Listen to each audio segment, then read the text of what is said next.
శ్రీవిద్య లఘు పరిచయం 5వ భాగం. ప్రవచనం మధురవక్త డాక్టర్ పోలేపెద్ది రాధాకృష్ణమూర్తి.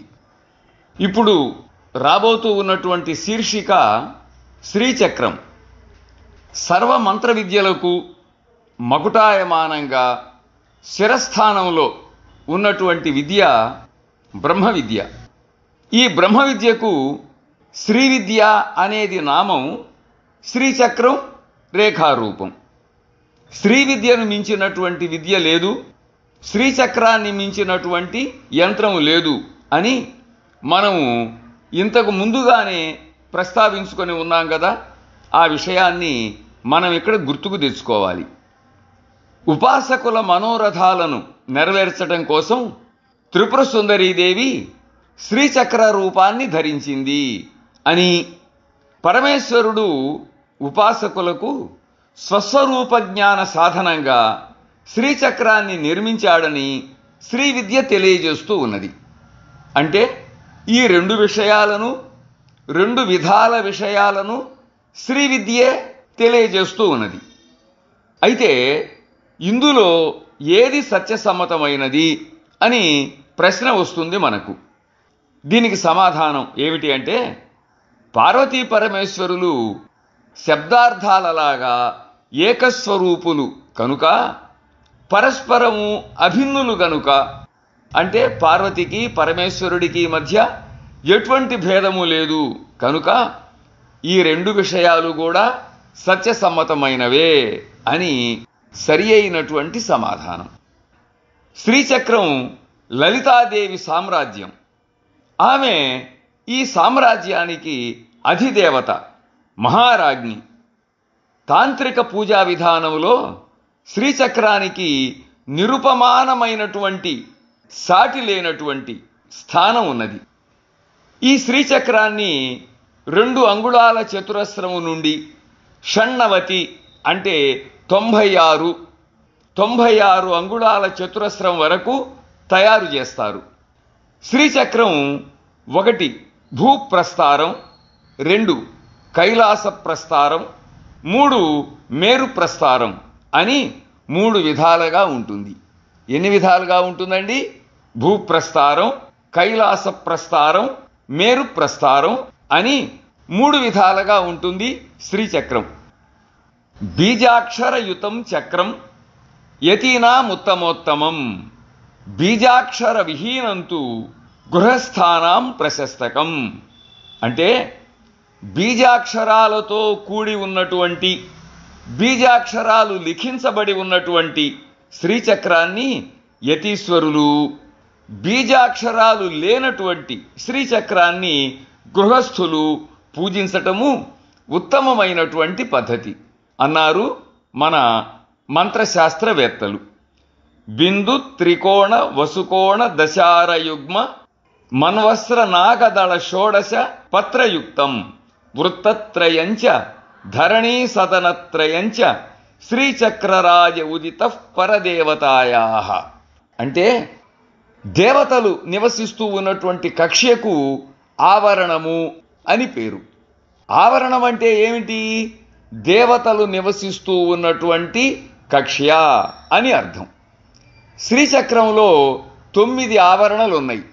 అవరోహణ క్రమంలో, అంటే పైనుండి క్రిందికి చూసుకుంటూ గనక వచ్చినట్లయితే ఇవి 1 బిందువు, 2 త్రికోణం, 3 అష్టకోణ చక్రం, 4 అంతర్దశారం, 5 బహిర్దశారం, 6 చతుర్దశారం, 7 అష్టదళ పద్మం, 8 షోడశదళ పద్మం, 9 భూపురం. వీటిని నవావరణలు అంటారు అని కామకళా విలాసం అనేటటువంటి శ్రీ విద్యా గ్రంథం వివరించింది. త్రికోణ రూపిణీ శక్తి బిందు రూప పరశివ. అంటే శక్తి త్రికోణ రూపిణి, శివుడు బిందు రూపుడు అని లలితా త్రిశతి స్తోత్రం ఉన్నది కదా. ఆ లలితా త్రిశతి స్తోత్రములో ఉన్నటువంటి ఉత్తర పీఠిక తెలియజేస్తూ ఉన్నది. భూమి స్వరాబ్జం పునరష్టపద్మం చతుర్దశారం దశకద్వయంచ వసు త్రికోణాంచిత చక్రరాజం నమామ్యహం సర్వఫలప్రదార్హం. ఈ విధంగా ఈ నవావరణల నామాలను అంటే శ్రీచక్ర స్వరూపాన్ని తెలియజేసే శ్లోకాలు అనేక విధాలుగా కనిపిస్తూ ఉన్నాయి. శ్లోకం ఏదైనప్పటికీ కూడా విషయం మాత్రం ఇదే. ద్విధం హి తత్ శివరూపం శివారూపం చేతి ఊర్ధ్వాగ్రంతు శివస్వరూపం ఇత్యుచ్యతే తద్విపరీతత్వధోముఖం శివాస్వరూపమితి చ తదగ్రస్థితి భేదేన చక్రాణం ద్వైవిధ్యం శివచక్రాణి శక్తి చక్రాణీతి. శ్రీచక్రంలో మధ్యలో ఉన్నటువంటి బిందువు తర్వాత ఉన్నటువంటి త్రికోణం యొక్క అగ్రం ఊర్ధ్వముఖంగా అంటే పైవైపుకి ఉన్నట్లయితే అది శివరూప శ్రీచక్రం. త్రికోణం యొక్క అగ్రం అధోముఖంగా అంటే స్వాభిముఖంగా క్రింది వైపుకి ఉన్నట్లయితే అది శివారూప శ్రీచక్రం అంటే శక్తి రూప శ్రీచక్రం. ఈ విధంగా కోణాగ్రస్థితిని అనుసరించి కోణం పైకి ఉన్నదా క్రిందికి ఉన్నదా అనేటటువంటి విషయాన్ని అనుసరించి శ్రీచక్రము శివరూప శ్రీచక్రమని శక్తి రూప శ్రీచక్రమని రెండు విధాలుగా ఉన్నాయి అంటూ శ్రీ కళ్యాణానంద భారతీ స్వామి వారు రచించినటువంటి బ్రహ్మకళ అనే గ్రంథములో ఉన్నటువంటి షష్ఠీ కళలో సూత్రీకరించారు. ఎవరండి? శ్రీ కళ్యాణానంద భారతీ స్వామి వారు. శివరూప శ్రీచక్రాన్ని కామేశ్వర రూప శ్రీచక్రం అని, శక్తి రూప శ్రీచక్రాన్ని కామేశ్వరీ రూప శ్రీచక్రం అని కూడా అంటారు. శ్రీచక్రాన్ని గురించి బిందువు నుండి భూపురం వరకు చెప్పినట్లయితే అది సృష్టి చక్రం. ఇది వ్యాపక లక్షణాన్ని తెలియజేస్తుంది. దీనిని శ్రీచక్రం అని అంటారు. భూపురం నుండి బిందువు వరకు చెప్పినట్లయితే అది సంహార చక్రం. దీనిని హ్రీచక్రం అని అంటారు. కానీ మనము ఈ రెండింటిని శ్రీచక్రం అనే పేరుతోనే వ్యవహరిస్తూ ఉన్నాం. అది విశేషం. శ్రీచక్రాన్ని సృష్టి క్రమములో లిఖించటం సమయ మార్గం, సంహార క్రమములో లిఖించటం కౌల మార్గం. శ్రీ విద్యా సంప్రదాయం శ్రీచక్రాన్ని 3 ఖండాలుగా విభజించింది. అవేమిటి అంటే బిందువు, త్రికోణము, అష్టదళాలు. ఇవి అగ్నిఖండం. దశారద్వయం, చతురస్రం ఇవి సౌరఖండం.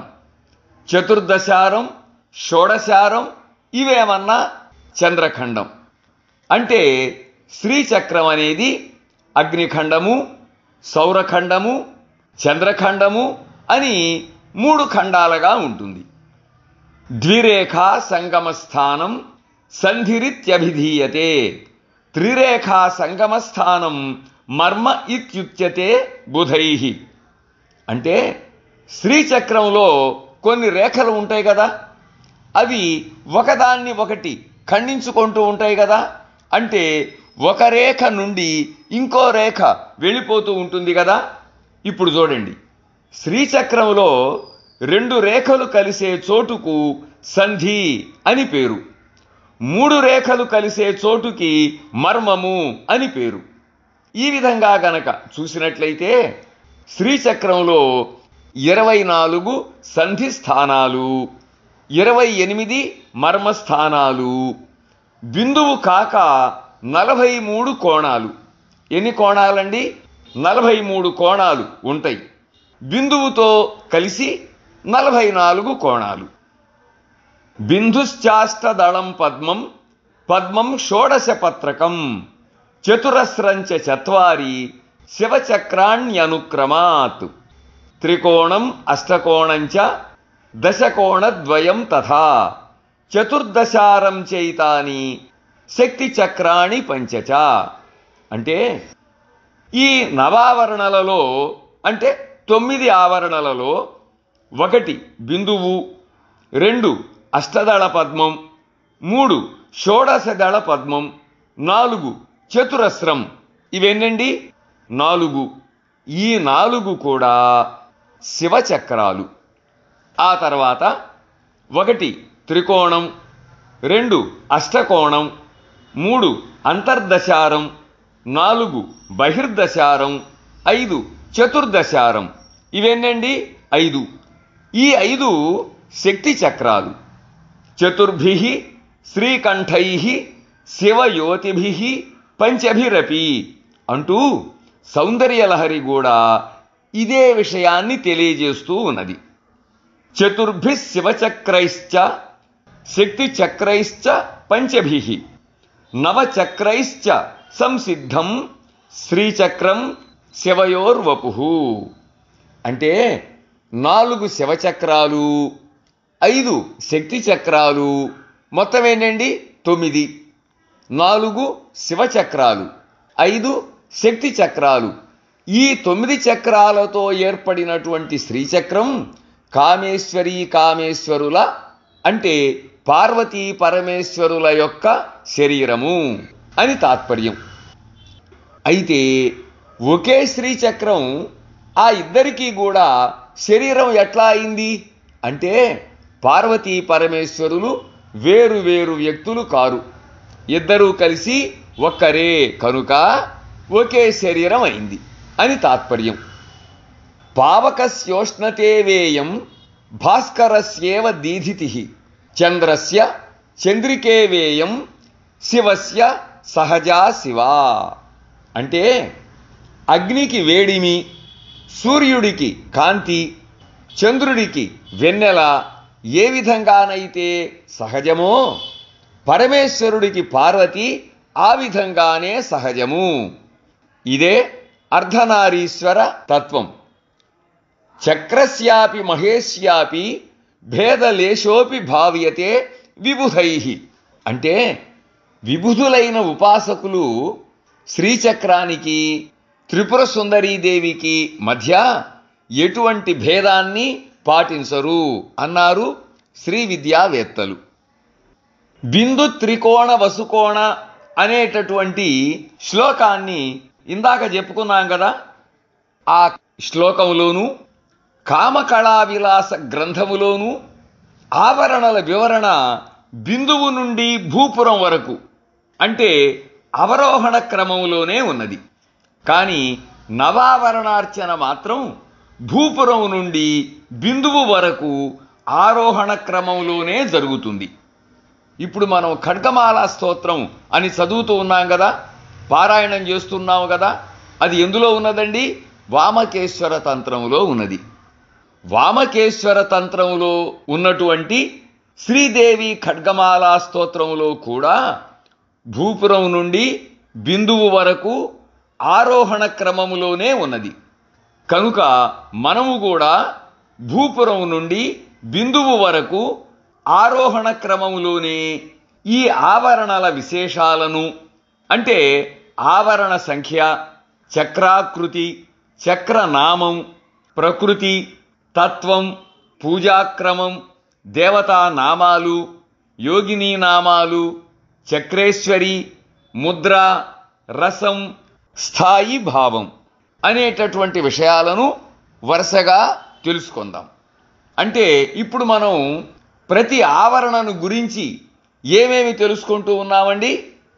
ఆవరణ సంఖ్య, చక్రాకృతి, చక్రనామం, ప్రకృతి, తత్వం, పూజాక్రమం, దేవతానామాలు, యోగినీ నామాలు, చక్రేశ్వరి, ముద్ర, రసం, స్థాయి భావం అనే విషయాలను గురించి తెలుసుకోబోతూ ఉన్నాం మనం. నవావరణలలో ప్రథమావరణం భూపురం. ఇది చతురస్రాకారంలో ఉంటుంది. ఇందులో ప్రథమ భూపురం, ద్వితీయ భూపురం, తృతీయ భూపురం అని 3 ప్రాకారాలున్నాయి. వీటిలో ప్రథమ భూపురం శుక్లవర్ణంలో ఉంటుంది.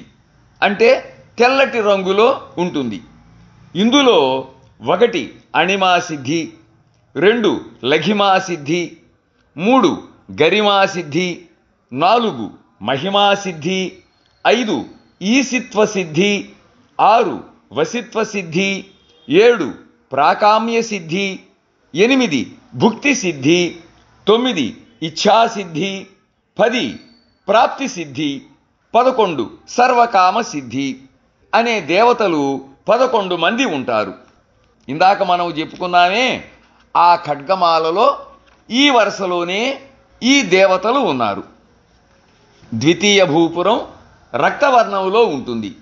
ఇందులో 1 బ్రాహ్మి, 2 మాహేశ్వరి, 3 కౌమారి, 4 వైష్ణవి, 5 వారాహి, 6 మాహేంద్రి, 7 చాముండా, 8 మహాలక్ష్మి అనే దేవతలు 8 మంది ఉంటారు.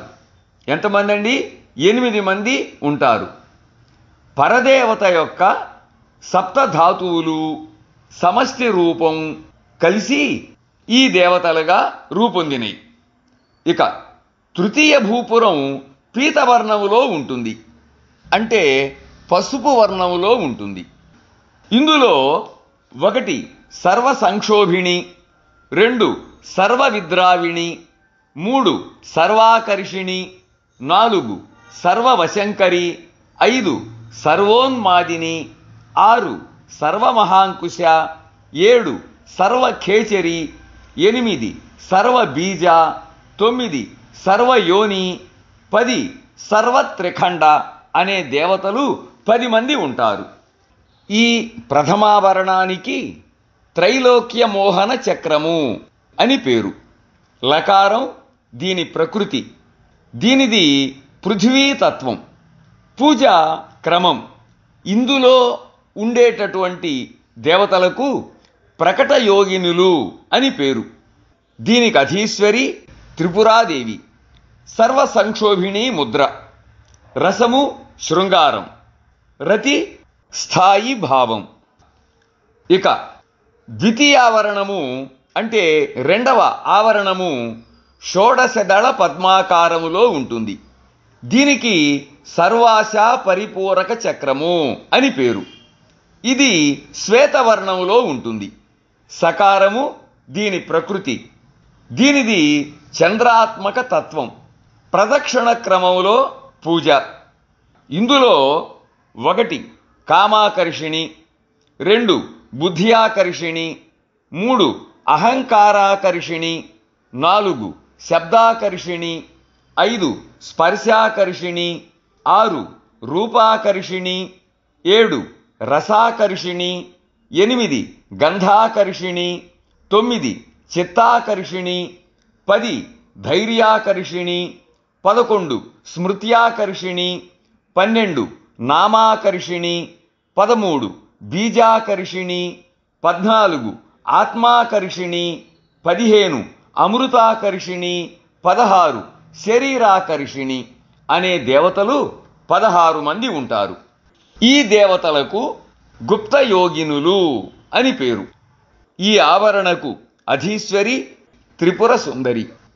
సర్వ విద్రావిణి ముద్ర, రసం వీరం, ఉత్సాహం స్థాయి భావం.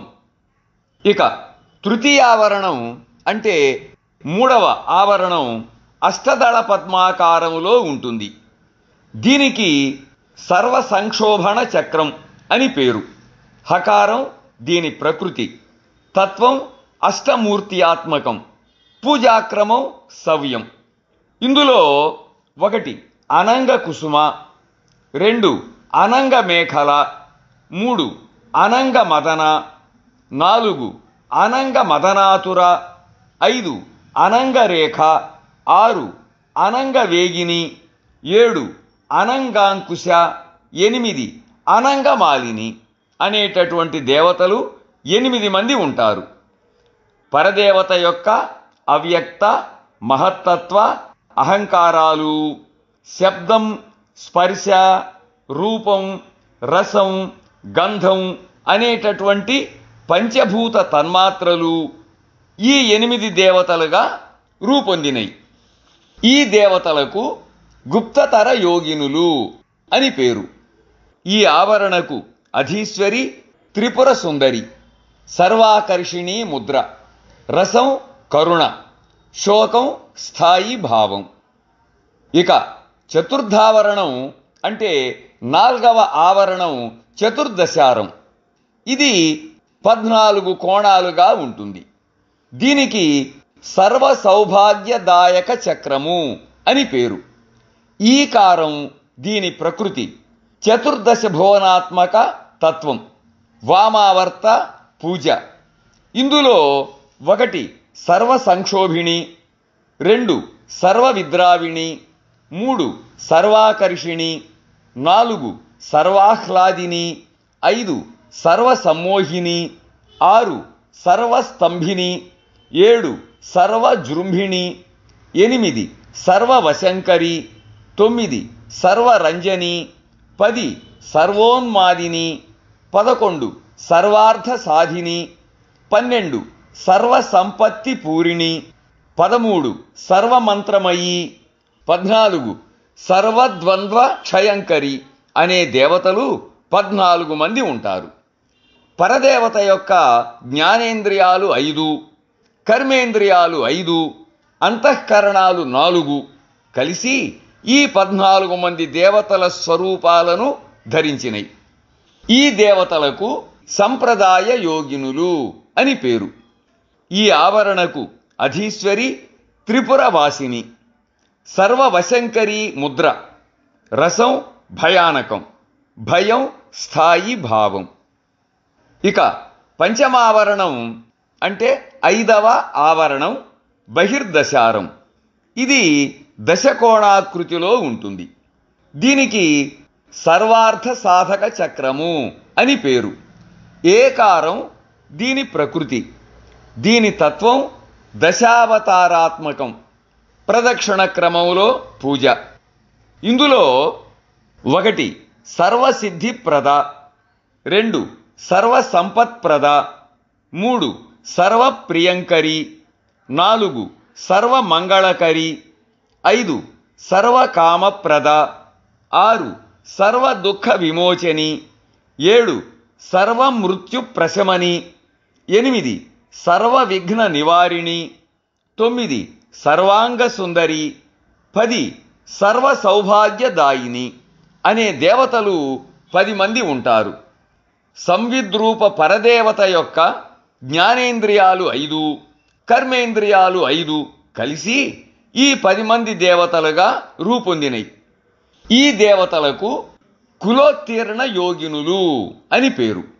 ఈ ఆవరణకు అధీశ్వరి త్రిపుర, సర్వోన్మాదిని ముద్ర, రసం బీభత్సం, జుగుప్స స్థాయి భావం. ఇక షష్ఠావరణం అంటే 6వ ఆవరణం అంతర్దశారం. దీనికి సర్వరక్షాకర చక్రము అని పేరు. రేఫ అంటే రకారం, దీని ప్రకృతి, దీనిది అగ్నితత్వం, వామావర్త పూజ. ఇందులో 1 సర్వజ్ఞ, 2 సర్వశక్తి, 3 సర్వైశ్వర్య ప్రదాయిని, 4 సర్వజ్ఞానమయీ, 5 సర్వవ్యాధి వినాశిని, 6 సర్వాధార స్వరూపిణి, 7 సర్వపాపహరి, 8 సర్వానందమయీ, 9 సర్వరక్షా స్వరూపిణి, 10 సర్వేప్సిత ఫలప్రద అనే దేవతలు 10 మంది ఉంటారు. పరదేవత యొక్క 5 జ్ఞానేంద్రియాల విషయవృత్తులు, 5 కర్మేంద్రియాల విషయవృత్తులు ఈ 10 మంది దేవతలుగా రూపొందినై. ఈ దేవతలకు గర్భయోగినులు అని పేరు. త్రిపురమాలిని ఈ ఆవరణకు అధీశ్వరి, సర్వమహాంకుశ ముద్ర, రసం రౌద్రం, క్రోధం స్థాయి భావం. ఇక సప్తమావరణం అంటే 7వ ఆవరణం అష్టకోణ చక్రం. దీనికి సర్వరోగహర చక్రం అని పేరు. కకారం దీని ప్రకృతి, అష్ట ప్రకృతులు దీని తత్వం, ప్రదక్షిణ క్రమంలో పూజ. ఇందులో 1 వసిని, 2 కామేశ్వరి, 3 మోదిని, 4 విమల, 5 అరుణ, 6 జయిని, 7 సర్వేశ్వరి, 8 కౌలిని అనే దేవతలు 8 మంది ఉంటారు. వీరందరూ వాగ్దేవతలు.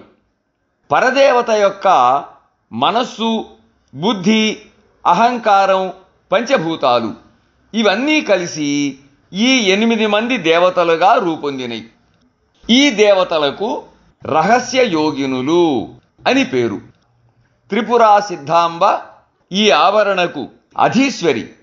సర్వఖేచరీ ముద్ర. రసం హాస్యం, హాసం స్థాయి భావం. ఇక అష్టమావరణం అంటే 8వ ఆవరణం త్రికోణాకారంలో ఉంటుంది. దీనికి సర్వసిద్ధిప్రదా చక్రము అని పేరు.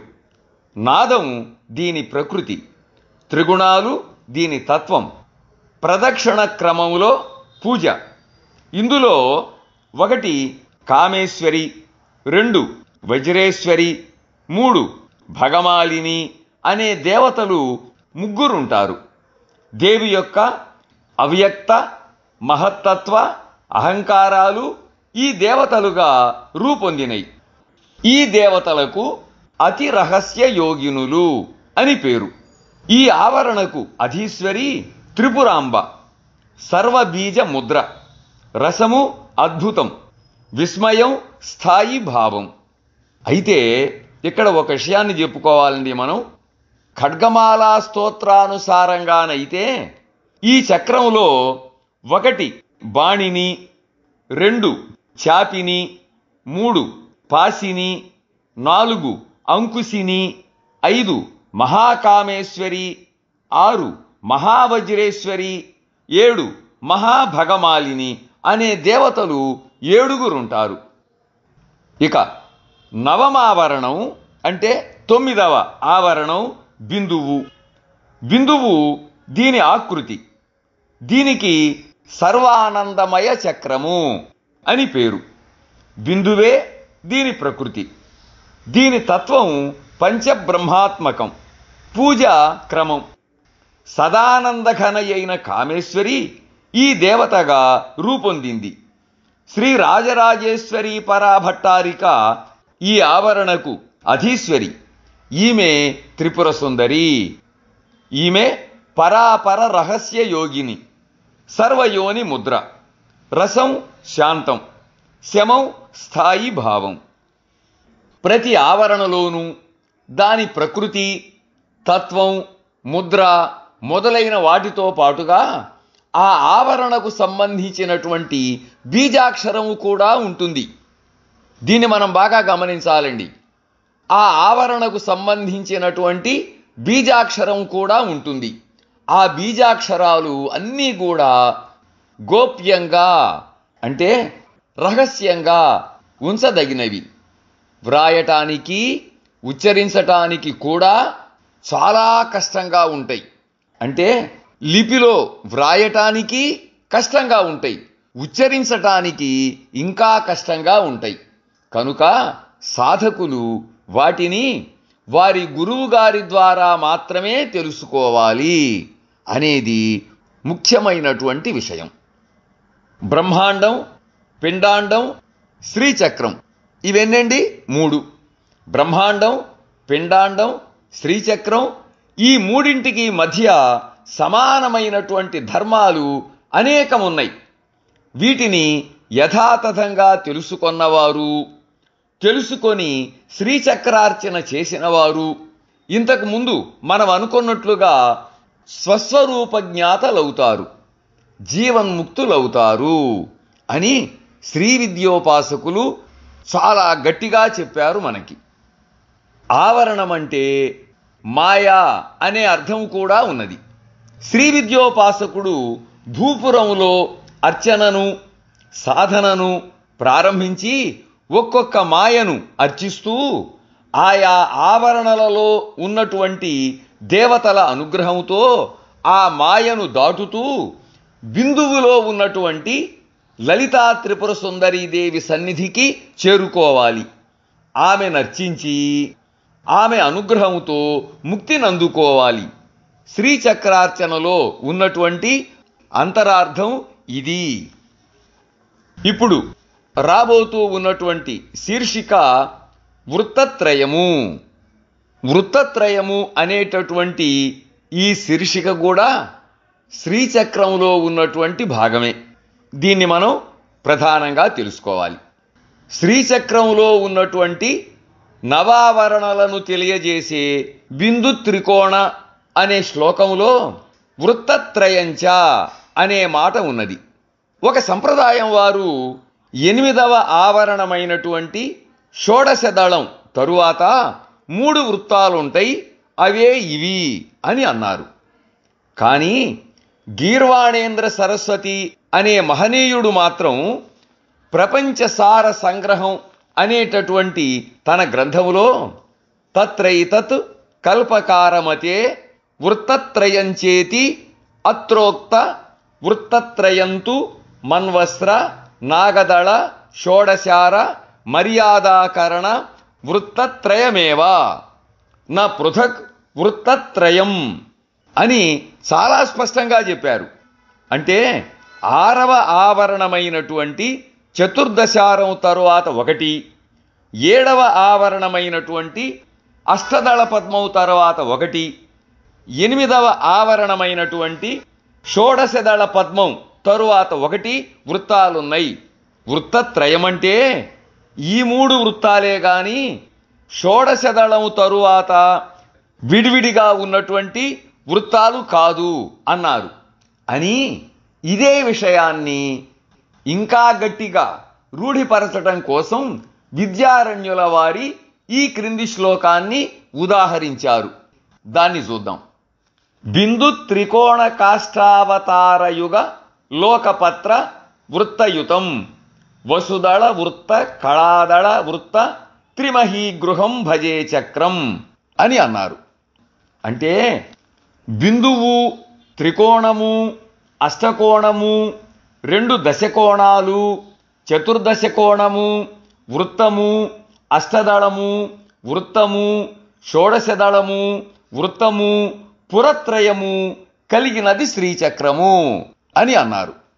కనుక శ్రీచక్రాన్ని గీసేటప్పుడు చతుర్దశారం తరువాత 1, అష్టదళ పద్మం తరువాత 1, షోడశదళ పద్మం తరువాత 1 వృత్తాలను గీయాలి గాని షోడశదళ పద్మం తరువాత వెంటనే 3 వృత్తాలను గీయకూడదు అని మన సంప్రదాయము నిర్ణయించింది.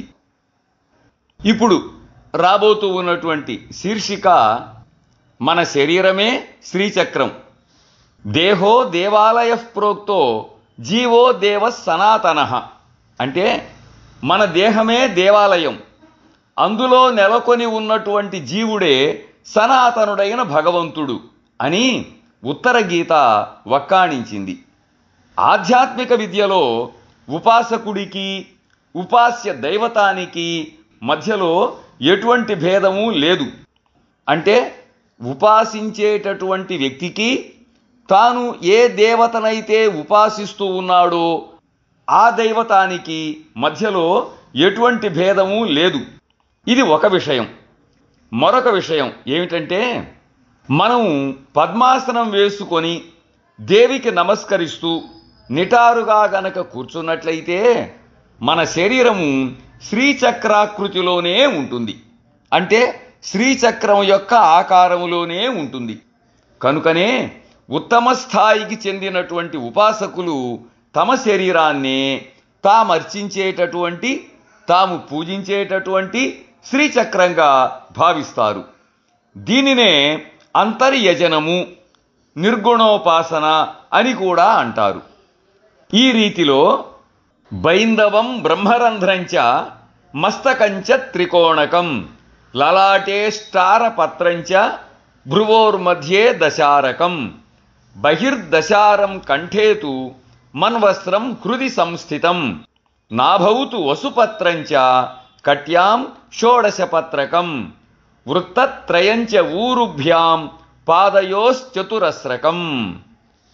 దీని భావం ఏమిటంటే, మన శరీరములోని బ్రహ్మరంధ్రాన్ని శ్రీచక్రములోని బిందువుగాను, మన శిరస్సును త్రికోణంగాను, మన లలాటాన్ని అష్టకోణ చక్రంగాను, మన భ్రూమధ్యాన్ని అంతర్దశారంగాను, మన కంఠాన్ని బహిర్దశారముగాను, హృదయస్థానాన్ని చతుర్దశారముగాను, నాభిని అష్టదళ పద్మంగాను, కటిని షోడశదళ పద్మముగాను, తొడలను వృత్తత్రయంగాను, పాదాలను భూపురత్రయంగాను భావించాలి అని దీని భావం. త్వగశృంగ్ మాంస మేధోస్థి ధాతవ శక్తి మూలకాః మజ్జా శుక్ల ప్రాణజీవ ధాతవ శివ మూలకాః అన్నారు మన మంత్రశాస్త్రవేత్తలు. అంటే మనలో ఉన్నటువంటి, మన శరీరములో ఉన్నటువంటి 1 చర్మము, 2 రక్తము, 3 మాంసము, 4 క్రొవ్వు, 5 ఎముకలు అనే 5 ధాతువులు శక్తి సంబంధాలు, అంటే శక్తికి సంబంధించినటువంటివి కాగా, 1 మజ్జ, 2 వీర్యము, 3 ప్రాణము, 4 జీవము అనే 4 ధాతువులు శివ సంబంధాలు అని దీని భావం. ఈ విధంగా గనక మనం చూసినట్లయితే మన శరీరమే శ్రీచక్రము అని మనకు అనుభవపూర్వకంగా తెలుస్తుంది.